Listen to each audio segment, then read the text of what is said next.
Bocoran soal TWK 2026 langsung dari pengalaman peserta ya, dan sesuai dengan kisi-kisi.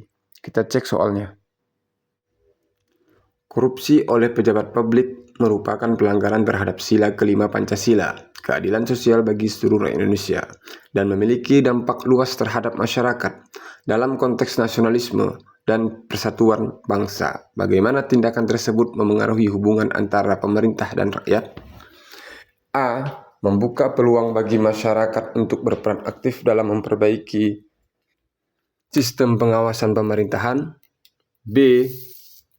Meningkatkan ketidakpercayaan masyarakat terhadap pemerintah sehingga mempengaruhi stabilitas negara. C. Mengurangi kesenjangan sosial karena fokus masyarakat beralih pada pengawasan. D. Membuat masyarakat lebih kritis dalam memilih pemimpin melalui proses demokrasi yang bersih.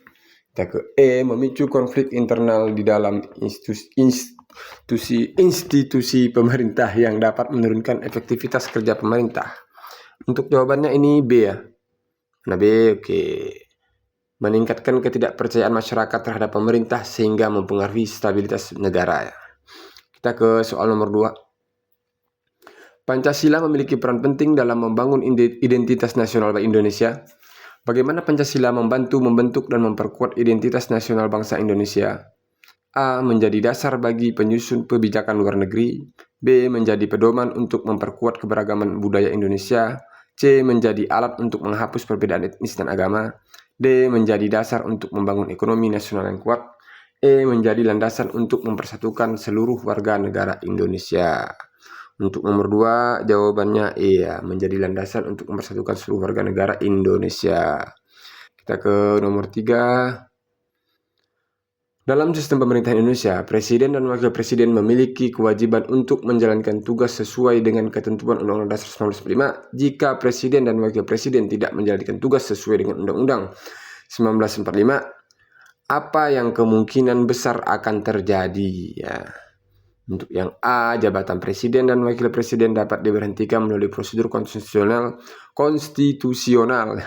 B, jabatan Presiden dan Wakil Presiden ditangguhkan hingga ada pemeriksaan lebih lanjut. C, hasil pemilihan Presiden dan Wakil Presiden dianggap cacat hukum dan tidak berlaku. D, Presiden dan Wakil Presiden tetap menjalankan jabatan namun di bawah pengawasan ketat MPR. E, pemerintah akan dijalankan oleh lembaga legislatif hingga ditemukan solusi. Untuk nomor 3 ini jawabannya A ya. Jadi jabatan dan wakil presiden ini diberhentikan melalui prosedur konstitusional. Kita ke nomor 4. Dalam proses perumusan Undang-Undang Dasar 1945 pasca amandemen ya, pemerintah dan DPR tidak berdiri sendiri tetapi saling mengimbangi agar tidak ada kekuasaan yang dominan. Hubungan keduanya disebut sebagai A. Prinsip kerjasama antar lembaga dalam menjalankan pemerintahan. B. Perwujudan kedaulatan rakyat melalui wakil rakyat. C. Mekanisme koordinasi politik dalam pelaksanaan kebijakan. D. Check and balance antara DPR dan Presiden. E. Implementasi demokrasi antara lembaga negara. Nomor 4, jawabannya D ya. Check and balance antara DPR dan Presiden. Kita ke nomor 5 ya. Di sini kalau nggak salah ada 12 soal. Ya, karena bocorannya cuma segitu ya udah kita upload segitu aja ya. Kalau ada next lagi kita upload lagi yang terbaru. Kita nomor 5. Nasionalisme adalah sikap yang mencerminkan cinta dan komitmen terhadap negara. Implementasi nasionalisme di lingkungan keluarga merupakan langkah awal yang penting dalam membentuk karakter generasi penerus bangsa. Dalam konteks ini, keluarga dapat menerapkan nilai-nilai nasionalisme untuk memperkuat persatuan dan kesatuan bangsa dengan cara A. Menerapkan disiplin yang ketat dalam kehidupan sehari-hari untuk membangun karakter yang kuat. B. Mengajarkan sejarah dan budaya Indonesia kepada anak-anak untuk meningkatkan rasa cinta tanah air. C. Mengadakan pertemuan keluarga secara rutin untuk membahas isu-isu nasional dan global. D. Mendorong anak-anak untuk selalu bersikap jujur dalam setiap tindakan mereka. E. Mendorong anak-anak untuk mengikuti tren mode internasional tanpa mempertimbangkan budaya lokal. Yang E pasti bukannya. Ke nomor 5 jawabannya B ya. mengajarkan sejarah dan budaya Indonesia kepada anak-anak untuk meningkatkan rasa cinta tanah air. Kita ke soal nomor 6. Di sini memberikan sosialisasi kepada pelajar yang berisi Pancasila dan pendidikan Pancasila di lingkungan sekolah. Biasa disebut dengan memasyarakatkan Pancasila di lingkungan sekolah memiliki tujuan, yaitu A. Membangun sikap kompetitif bagi kaum pelajar dan mahasiswa sadar hukum. B. Mewujudkan masyarakat khususnya pelajar dan mahasiswa agar mereka kepotong ini ya. Oleh C. Agar pelajar dan mahasiswa memiliki sikap demokrasi yang tertib dan beradab. D. Menjadikan warga negara yang berkarakter dalam menjunjung nilai kemanusiaan. E. Menumbuhkan jiwa dan semangat nasionalisme dan rasa cinta tanah air. Yang B ini kepotong ya. Agar mereka, cuma di situ aja. Untuk nomor 6, nggak apa-apa sih. Jawabannya E ya. Untuk menumbuhkan jiwa dan semangat nasionalisme dan rasa cinta tanah air ya. Jadi udah ditanamkan sejak dini ya, sejak masih sekolah. Oke, kita ke nomor 7. Panitia 9 adalah kelompok yang dibentuk untuk merumuskan dasar negara Indonesia pada masa awal kemerdekaan. Mengapa I.R. Soekarno ditunjuk sebagai ketua Panitia 9? Oke, yang A, karena I.R. Soekarno memiliki kemampuan memimpin yang dapat menjembatani kepentingan kaum agama dan kaum nasionalis. B, karena I.R. Soekarno memiliki wawasan yang luas tentang dasar kenegaraan. C, karena I.R. Soekarno dikenal sebagai pemimpin yang mampu menginspirasi dan memperjuangkan cita-cita bangsa. D, karena I.R. Soekarno memiliki pengalaman panjang dalam pergerakan nasional. E, karena I.R. Soekarno memiliki kemampuan menyusun strategi politik yang tepat untuk merumuskan dasar negara. Kayaknya semuanya baik-baik semua ya. Untuk nomor 7 jawabannya A ya. Karena I.R. Soekarno memiliki kemampuan memimpin yang dapat menjembatani kepentingan kaum agama dan kaum nasionalis. Karena di pemerintahan ada kaum nasionalis dan agama ya. Di kita nomor 8, lanjutkan sampai selesai ya. Sambil dipelajari dan nanti ya di save, di screenshot, terserah kalian ya. Nomor 8, kewaspadaan nasional membutuhkan kerjasama dan sinergi antara lembaga pemerintah, masyarakat, dan sektor swasta untuk mencapai tujuannya. Hal ini sesuai tujuan daripada kewaspadaan nasional untuk memastikan keamanan dan keselamatan masyarakat dan negara. Di bawah ini yang tidak termasuk ke dalam aspek kewaspadaan nasional yang tepat adalah yang A, memastikan bahwa setiap negara siap dan mampu menangani dan memulihkan dari bencana. B, melindungi informasi dan sistem informasi penting dari ancaman cyber dan keamanan informasi. Yang C, memastikan ketersediaan pangan dan perlindungan terhadap ancaman kesehatan pangan.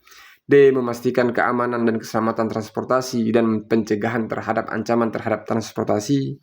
E, memastikan ketersediaan dan keamanan sumber daya energi yang dimanfaatkan untuk kelompok tertentu tidak diganggu. Untuk nomor 8 jawabannya E ya. Memastikan ketersediaan dan keamanan sumber daya energi yang dimanfaatkan untuk kelompok tertentu tidak diganggu. Kita ke nomor 9 ya. Di sini ada seorang siswa bernama Reni selalu membuang sampah pada tempatnya dan sering mengajak teman-temannya untuk menjaga kebersihan lingkungan sekolah. Ia juga selalu mematuhi aturan-aturan yang berlaku di sekolah dan aktif dalam kegiatan kebersihan yang diadakan oleh sekolah. Berdasarkan narasi tersebut, upaya yang dilakukan Reni untuk mengembangkan rasa tanggung jawabnya adalah A. Membiasakan diri untuk mematuhi aturan-aturan sekolah.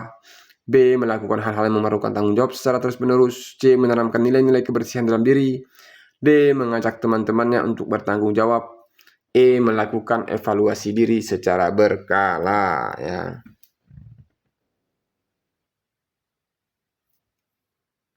Oke, untuk nomor 9 ini jawabannya A.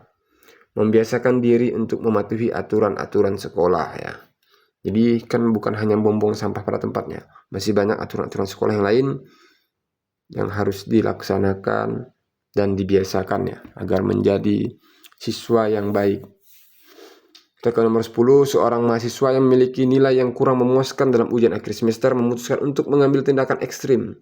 Dia membuat salinan palsu dari jawaban ujian seorang teman yang mendapat nilai tinggi dan menggantinya dengan jawabannya sendiri dalam ujian ulang yang akan datang. Mahasiswa ini yakin bahwa ini adalah satu cara untuk meningkatkan nilai akhirnya. Bagaimana Anda menilai tindakan mahasiswa ini dari sudut pandang integritas? Ya. Yang A, tindakan mahasiswa tersebut mencerminkan integritas karena dia mencoba untuk memperbaiki kesalahannya. Enggak sih kayaknya. Yang B, tindakan mahasiswa tersebut tidak mencerminkan integritas karena dia melakukan penipuan. Yang C, tindakan mahasiswa tersebut bisa dianggap bermasalah, tetapi bergantung pada tujuannya. Ya, enggak, ini dia. Yang D, tindakan mahasiswa tersebut adalah langkah yang bijaksana dalam mencapai tujuannya. Yang E, tindakan mahasiswa tersebut perlu dinilai dari sudut pandang integritas. Ya udah, pasti ya, ini yang B ya. Karena tindakan mahasiswa tersebut tidak mencerminkan integritas karena dia melakukan penipuan. Kita ke nomor 11. Bela negara tidak hanya dilakukan dengan mengangkat senjata, tapi juga bisa dilakukan dengan hal lainnya. Upaya negara dalam melindungi warga negara dengan cara pencegahan peredaran makanan kadaluarsa merupakan tugas dan tanggung jawab negara dalam hal A. Mensejahterakan seluruh Indonesia, B. Memenuhi kebutuhan hidup sehari-hari, C. Menjaga agar bahan pokok tetap stabil, D. Membela dan melindungi warga negara, E. Menjamin ketersediaan kebutuhan pangan. Jawabannya ini D ya, membela dan melindungi negara ya. Karena peredaran makanan kadaluarsa dapat menjadi ancaman ya untuk kesehatan warga. Kita ke nomor terakhir ini ya. Dalam rangka menjaga persatuan dan kesatuan bangsa menjelang pemilihan presiden 2024, tindakan bela negara dapat dilakukan oleh setiap warga negara. Salah satu bentuk tindakan bela negara dalam aspek politik adalah yang A. Mengikuti pelatihan militer untuk mendukung pertahanan negara. B. Tidak menyebarkan berita palsu dan provokatif tentang calon presiden. C. Mengajak masyarakat untuk memilih calon presiden yang didukung oleh partai tertentu. D. Menggunakan media sosial untuk menyuarakan aspirasi pribadi tanpa batasan. E. Mengkritik kebijakan pemerintah secara terbuka di media sosial. Ini jawabannya yang B aja ya, tidak menyebarkan berita palsu dan provokatif tentang calon presiden. Oke, karena ini kan di kita ya. Untuk bocorannya sampai sini dah. Ini bocoran dari teman-teman yang udah, kira-kira kayak gini nih ada ini keluar nih. Oke, soal kayak gini nih keluar nih. Soalnya kayak gini bang yang keluar bang. Jadi itu yang kita masukkan di dalam konten tersebut ya, konten ini ya. Oke, sekian dari saya. Assalamualaikum warahmatullahi wabarakatuh.